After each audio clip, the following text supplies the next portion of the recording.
네.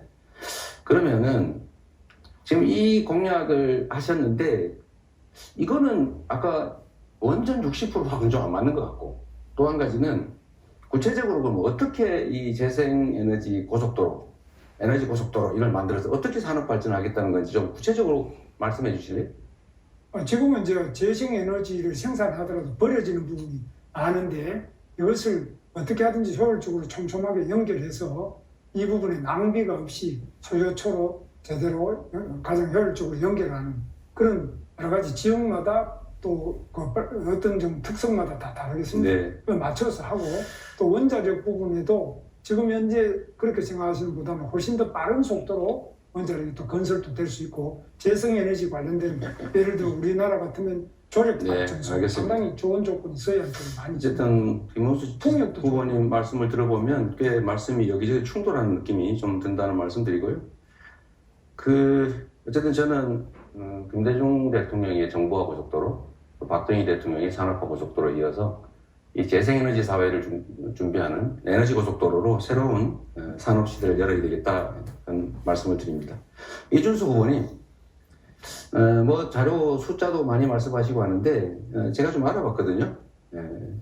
말씀하시면 꼭 친중 뭐 이런 걸 걸어요. 그 중국과 뭔 관계였다고. 저는 가끔씩 그런 생각이 들어요. 이 젊으신 분인데 생각이 매우 올드하지 않냐 이런 생각이 들 때가 있습니다. 국제적인 것 같은데 매우 편협하다 이 생각이 들어요. 문제점 지적은 하는데 좀 대안이나 자기 정책을 분명하게 말씀하시는 게 부족하지 않을까 그런 생각이 들어요. 일단은 전에 말씀하셨던 것 중에요. 폭력 산업이 중국을 위한 거다. 폭력 산업은 이렇게 말씀하셨잖아요. 그런데 제가 알아보니까 지금 운영 중인 국내 폭력 업체가 5개인데 지난 3년간의 정부 입찰에서 선정한 10개가 있어서 15개가 있어요.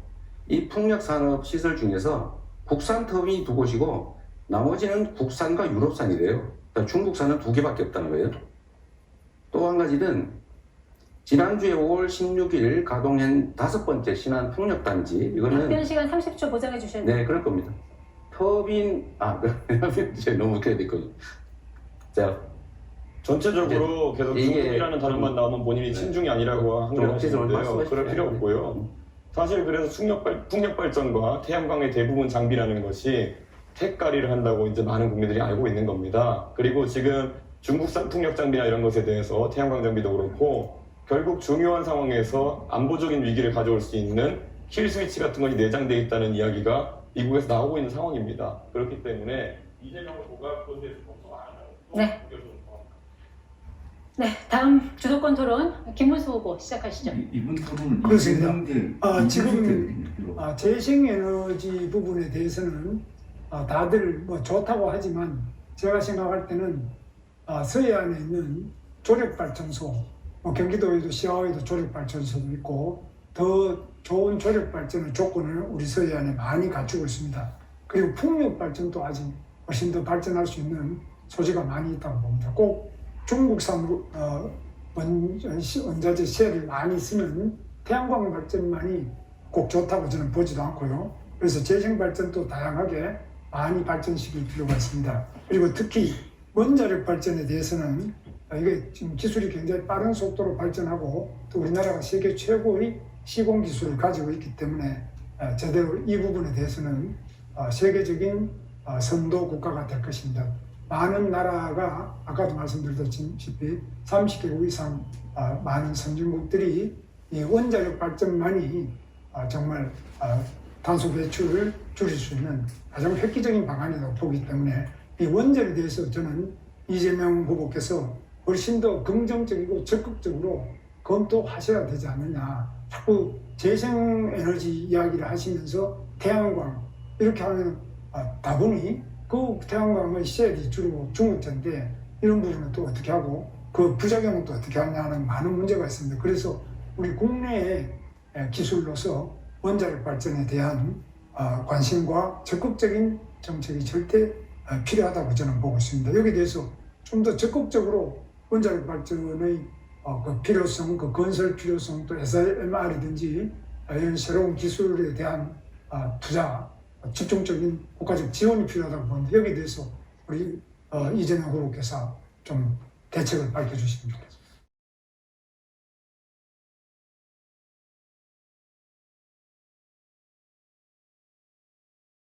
저는 원전이 위험한 에너지라는 점에 대해서는 뭐 생각이 여전한데, 우리의 현실이 있기 때문에 이미 지어진 원전들은 계속 잘 쓰자. 그리고 가동 연한이 지났더라도 영광처럼 안전성이 담보가 되면 뭐 더 쓰는 것도 검토하자, 이런 입장이고요. 그렇다고 지금 추가로 원전을 국내에 어딘가 짓는다면 그 어디 터가 있냐, 이렇게 묻고 싶습니다. SMR 또 이런 것들은 그건 연구해야죠. 우리 그 예산을 다 통과시켰잖아요. 그러니까 에너지 믹스가 필요하다. 어느 걸 배제할 게 아니라 적정하게 섞어 쓰자, 그런 입장입니다. 네. 그런데 원자력의 위험성을 자꾸 이야기를 많이 하시는데, 문재인 대통령이 그 때문에 결국 탈원전 했지 않습니까? 원자력이 위험하지만은 가장 안전한 에너지죠. 석탄 발전은 위험 안 합니까? 위험 안 한 게 어디, 그럼 재생에너지가 위험 안 합니까? 그래서 그 안전성을 자꾸 이야기하면서 원자력 발전의 위험성을 무슨 판도라 영화 같은 거 이런 것처럼, 그런 공상 과학 영화 이런 것들을 보고 그거 굉장히 위험하다. 아니면 과거에 기술이 아주 부진할 때 그때 원자력이 위험하다는데, 원자력 혹시 안전연구소라든지 원자력 발전하는데 이런 데 가보셨습니까?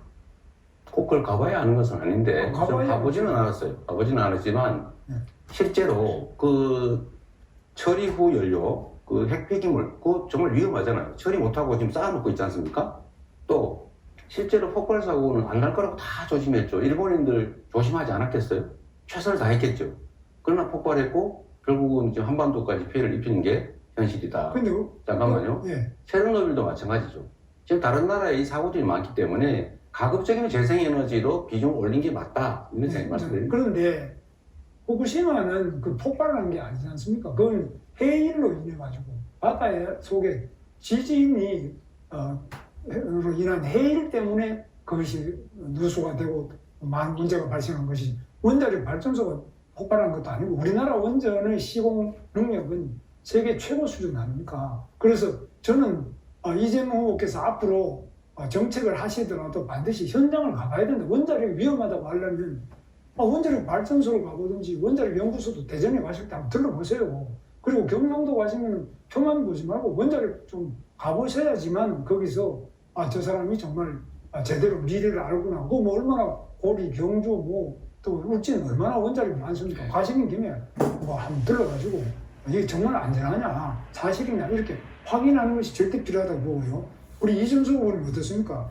원자력의 그 위험성에 대해서 과장된 이런 우리 미신 같은 게 많이 있다고 보는데, 이거 어떻게 하면 좀 카이스트 같은 데서도 이런 연구도 좀 하시는 거 아닙니까? 당연하죠. 그리고 이재명 후보가 아까 원전을 가보지도 않았다라고 말씀하시는 것에서 얼마나 이념에 경도되어 가지고 원전에 대한 오해를 하고 계신지를 좀 우리 국민들께서 아실 것 같다, 이런 생각이 듭니다. 지금 아까 제가 물어봤을 때도 탈석탄 감원전하겠다 그러면 기저전력을 어떻게 마련하겠느냐, 거기에 대한 대안이라면은 조금 더 깨끗한 원자력 에너지, 예를 들어 핵융합이나 이런 것들이 나올 줄 알았는데 그것을 진행하겠다는 이야기가 아니라 결국에는 풍력, 태양광 이렇게 해서 우리나라에서 경제성이 떨어지는 선택들을 하겠다고 하는 것이거든요. 우리 김문수 후보 잘 아시겠지만은 그 유럽의 북해나 이런 데 가면은 정말 양질의 풍력 자원이 있고 그를 통해 가지고 재생에너지 비율을 높여나가는 나라도 있지만은 대한민국 같은 경우에는 지난 토론에 제가 지적했지만 태풍의 경로상에 남해안 그 풍력 발전소들이 위치하게 되는 것이고, 태양광 발전 조건 같은 경우에는 다른 나라보다 안 좋은 것이 사실입니다. 그럼 이게 나중에 다 비용이 돼가지고 우리 산업이 사실 전기요금에 얼마나 많은 영향 받습니까? 산업에 대한 이해도 없이 말 그대로 이념에 경도돼가지고 탈원전, 감원전, 그리고 재생에너지 확대 이런 거 얘기하는 거는 지금 기업하시는 분들이 아니면 뭐 작은 사업하시는 분이 들으시면요, 아이고 이거 우리 전기요금 200원, 300원으로 오르는 얘기구나, 이렇게 받아들이실 겁니다. 예. 그래서 저는 생각에 지금 제일 문제가 되는 게 재생에너지도 좋고 태양광도 좋은데 여기에 운동권 출신 제 후배들도 많이 그걸 하는데요. 이런 부분이 어떤 비리 원상이 돼서 안 되고, 특히 이런 부분. 네, 김문수 후보 주도권 토론 시간 다 끝났습니다. 이제 권영국 후보 주도권 갖고 토론 시작해 주시기 바랍니다. 네네. 먼저 이준수 후보에게 먼저 묻겠습니다. 제가 듣다 보니까 이준석 후보는 꼭 자기 지식 자랑하고 여기 나온 거냐라는 생각이 들 정도예요. 하나 묻겠습니다. 이념의 문제로 이 원전과 재생에너지를 바라보는 것은 누가 그렇게 이념의 문제로 봅니까? 굉장히 당황했습니다. 후보님 공약집 어디에도 기후 공약은 보이지 않았습니다. 선관위에 제출된 10대 공약을 샅샅이 지어봤는데 없었습니다. 그리고 5월 21일 날 그 시민단체가 재생에너지 관련 이제 질의를 했을 때도 후보님은 답변을 피하고 있는 것으로 보였습니다.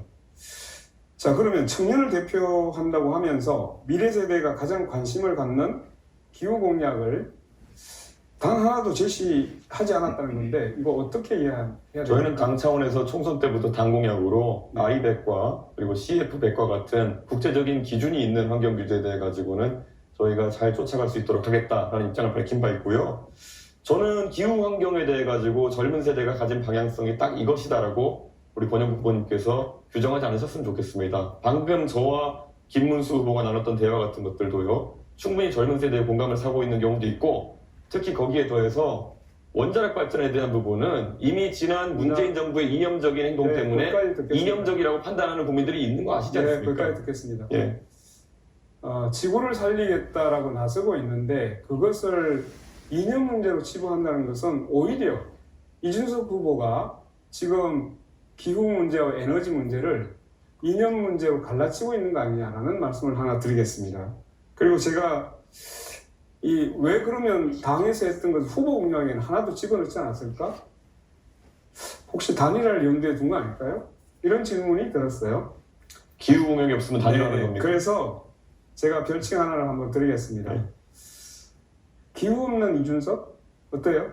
굉장히 좋은 것 같은데